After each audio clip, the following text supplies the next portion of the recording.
We have talked earlier in the broadcast about those who have not yet received the help that continues to pour into this airport, but we saw an example of those who did, and it was at a camp for displaced victims, and Michelle Kaczynski was there as it happened. Michelle? Hi, Lester. We saw some of that. What we saw today was a makeshift camp in a park that had swelled to thousands of people, but then we saw how quickly coping peacefully can turn to chaos.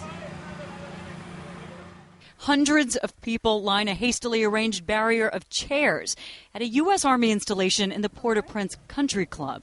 They know there are no supplies yet, but they wait for more than 12 hours. Because now I'm getting very thirsty. Jean-Baptiste has no home now either, and led us just down the hill to the newest neighborhood in this devastated capital, a sprawling camp where thousands live beneath sheets trying to survive. Just see their faces. They are anxious, they are tired, they are hungry. Many are injured. A woman whose home collapsed, a little boy.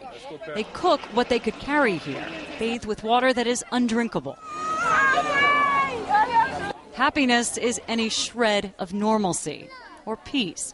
This tent has set up a sort of store. They're trading. And some medical stuffs like aspirin. But many have little to no food.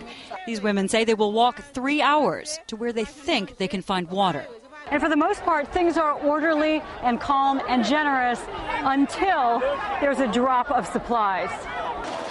Then suddenly a chopper appears to toss down maybe 24 boxes of meals, and the race from every corner of this camp begins. It's the baddest way to do it. You cannot stay from high and drop food for people will fight for it. Within minutes, most are winded and empty-handed. Partager? This man insists he will share, as others scream he had better.